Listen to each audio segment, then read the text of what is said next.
बच्चों, स्वागत है आप सभी का आपके अपने चैनल हिंदी एकेडमी क्लास में। चलिए आज के इस नए वीडियो में मैं आप लोग को कक्षा 10 एनसीईआरटी यूपी बोर्ड हिंदी का सिलेबस के बारे में सबसे पहले बताना चाहते हैं। आपके सिलेबस में 30% सिलेबस जो कम हुआ, अभी उसमें कोई संशोधन नहीं हुआ है। उसमें से जो चैप्टर हटा दिए गए हैं उसके बारे में आपको वीडियो के माध्यम से पूर्ण जानकारी देते हैं। आप लोग शुरू से लेकर के अंत तक वीडियो को देखिएगा, तभी आपको पूर्ण रूप से समझ में आएगा कौन सा चैप्टर आपको पढ़ना है, कौन सा चैप्टर आपको नहीं पढ़ना। फिर उसके बाद विषय सूची के बाद हम आपको कक्षा 10 हिंदी का प्रश्न पत्र मॉडल पेपर आपको बताएंगे। कौन सा प्रश्न कितने अंक का पूछा जाएगा, किस तरह पूछा जाएगा, उसको हम आपको पूर्ण जानकारी वीडियो के माध्यम से देते हैं। तो सबसे पहले आप सिलेबस के बारे में जानें, फिर उसके बाद हम आपको प्रश्न पत्र के बारे में बताते हैं कौन सा प्रश्न कितने अंक का निर्धारित किया गया है। तो चलिए अब वीडियो को शुरू करते हैं। आप लोग देखिए उसको ध्यान से और सुनिए कि आपका जो हिंदी सिलेबस है वो आपका 5 खंड में है। पहला है आपका हिंदी गद्य पढ़ता है, दूसरा आपका हिंदी काव्य है, तीसरा आपका हिंदी संस्कृत है और चौथा आपका संस्कृत व्याकरण है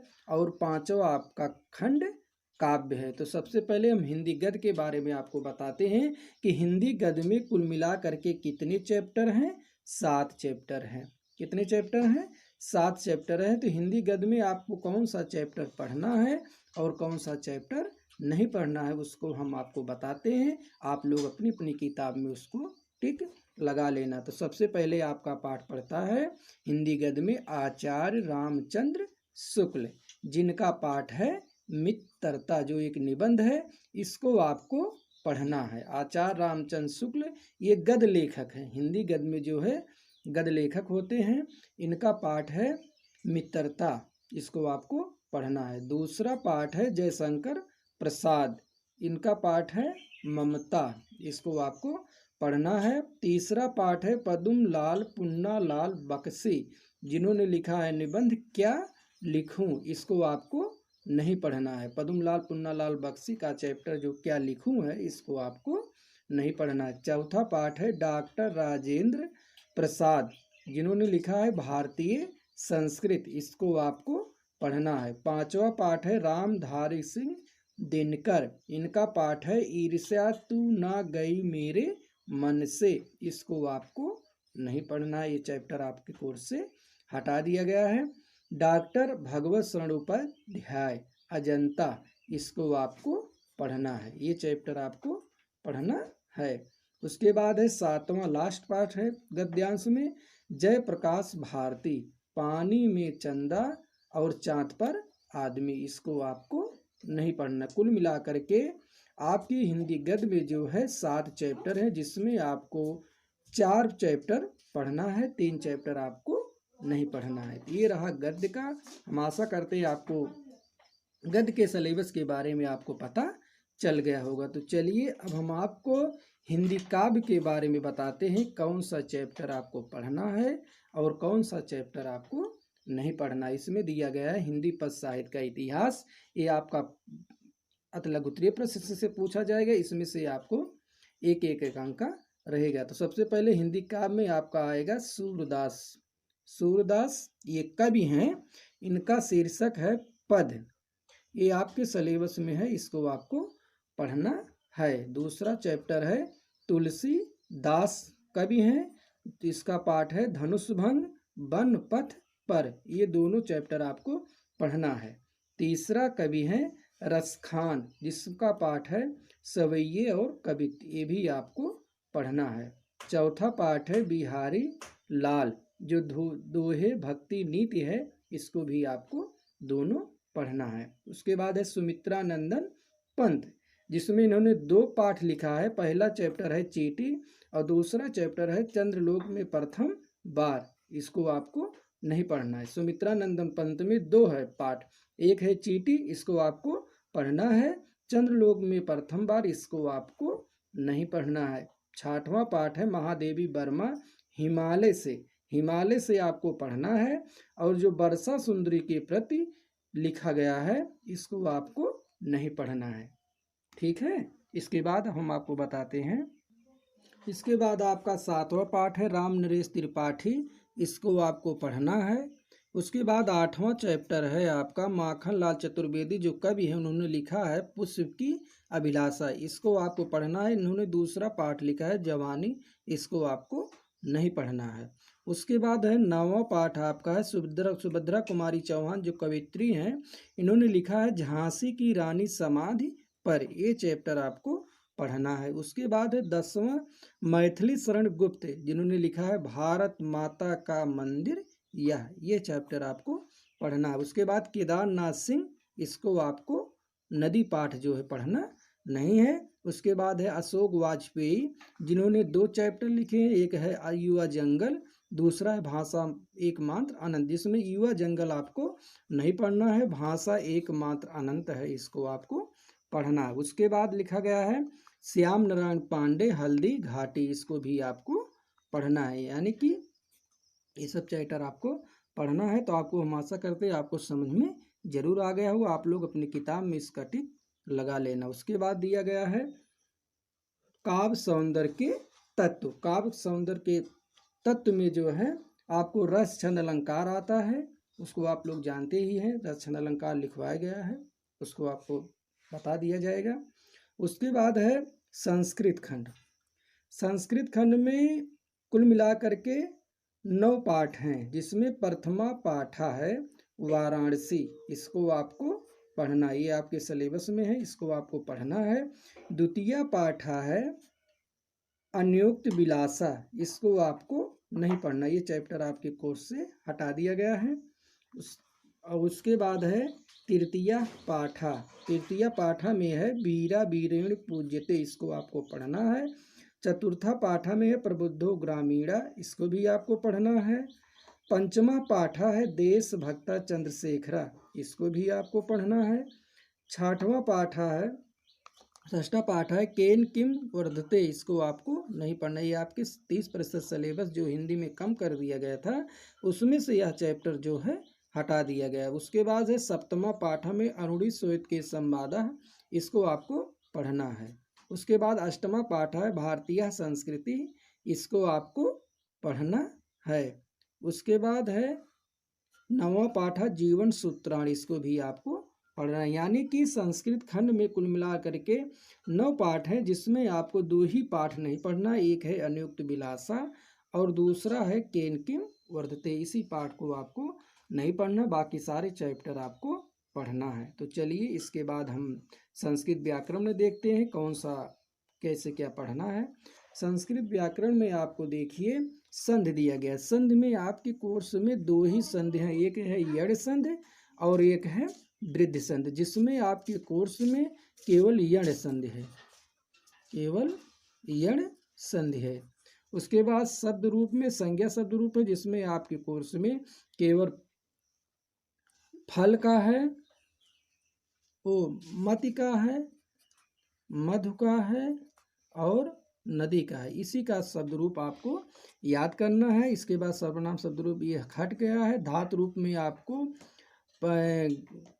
पठ का और हस्स का, ये 2 सभी लकारों में याद करना, यानी कि 5 लकारों में आपको याद करना। हिंदी संस्कृत में आपका अनुवाद आएगा 2 अंक का। उसके बाद निबंध आपका पूछा जाएगा 6 अंक का। उसके बाद आपका खंड काव्य आएगा। खंड काव्य में आपका जो रहेगा, ये जो रहेंगे जय सुभाष खंड काव्य हैं। खंड काव्य में आपका जय सुभाष खंड काव्य ही सिलेबस में है, यही एक खंड काव्य है जय सुभाष खंड काव्य, यही आपका प्रश्न पूछा जाएगा जय सुभाष खंड काव्य से, वो भी आपके लिए इसका खंड काव्य के लिए 3 अंक निर्धारित है, जिसमें 2 प्रश्न दिया रहेगा, एक ही हल करना रहेगा, एक चरचित्रण रहेगा, एक सारांश रहेगा, एक सर्ग रहेगा, ठीक है ना। तो आपको विषय सूची के बारे में पता चल गया होगा। तो चलिए अब हम इसके बाद वीडियो को शुरू करते हैं। हिंदी का प्रश्न पत्र मॉडल, कौन से प्रश्न कितने अंक का पूछा जाएगा, तो आप लोग ध्यान पूर्वक सुनिए और देखिए, ठीक है।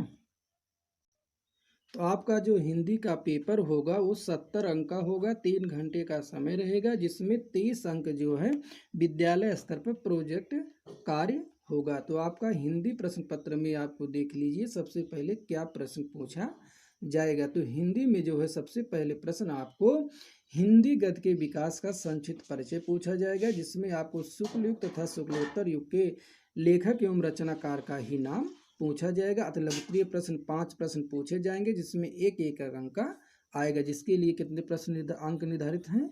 5।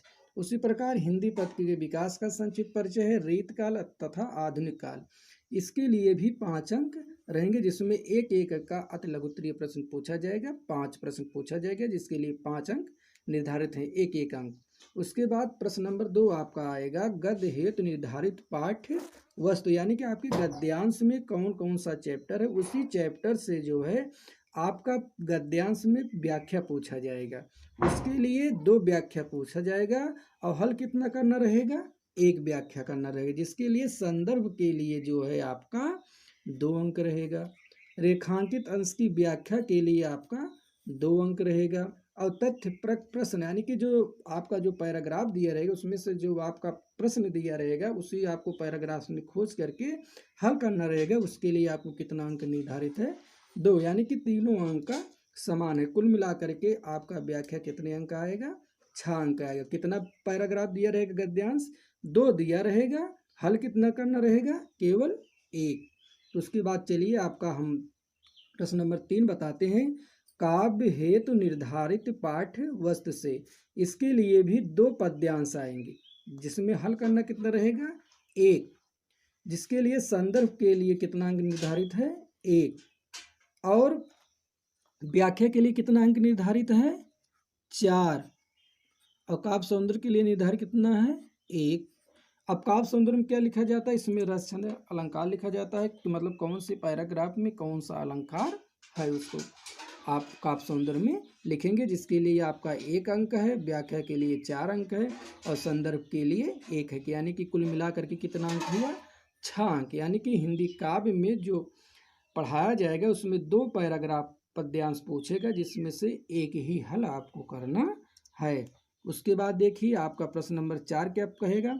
संस्कृत गद्यांश अथवा पद्यांश का संदर्भ सहित हिंदी में अनुवाद लिखना, यानी कि संस्कृत गद्यांश जो आपका चैप्टर बताया गया सिलेबस में है उसमें से 2 आएंगे, एक गद्यांश का अर्थ लिखने का आएगा और एक पद्यांश यानी कि श्लोक का अर्थ। एक गद्यांश का लिखने का अर्थ आएगा, एक श्लोक का अर्थ। आप अथवा लिया गया, दोनों में से आपको एक ही हल करना है और उसमें से लिए आपको 4 अंक करेंगे। एक संदर्भ पर जो है आपको 1 अंक निर्धारित है और अनुवाद पर आपको 3 अंक, यानी कि कुल मिलाकर के 4 अंक निर्धारित किए गए हैं। तो दोनों में से आपको एक ही हल करना, चाहे आप गद्यांश का हल करिए चाहे आप पद्यांश अथवा श्लोक का अर्थ हल करिए, यानी कि 2 पूछा जाएगा, हल एक ही करना, जिसमें 4 अंक निर्धारित है। तो उसके बाद देखिए निर्धारित पाठों के लेखकों एवं कवियों का जीवन परिचय एवं रचनाएं आपका पूछा जाएगा। 3 अंक का, 3 + 3 = 6 अंक पूछा जाएगा, जिसमें आप जान रहे हैं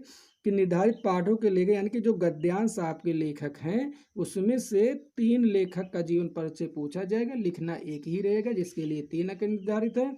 कवियों में यानी कि हिंदी काव्य में जितने चैप्टर है उनमें में से 3 जीवन परिचय पूछा जाएगा, जिसमें से लिखना एक, यानी कि आपको लेखक गद्य लेखक का एक जीवन परिचय और कवियों का में से एक कवि का जीवन परिचय पूछा जाएगा, जिसके लिए 3 अंक निर्धारित किए गए, यानी कि 6 अंक आपको जीवन परिचय पर मिलेंगे। उसके बाद आपका आ गया प्रश्न नंबर 6। संस्कृत के निर्धारित पाठों से कंठस्थ एक श्लोक, यानी कि जो प्रश्न पत्र में ना है, इसके लिए आपको श्लोक याद करना पड़ेगा, यानी कि जो प्रश्न पत्र में श्लोक ना दिया गया हो उसके अलावा आपको कोई दूसरा श्लोक लिखना है। इसके लिए आपका निर्धारित 2 अंक है। कितने अंक का निर्धारित है?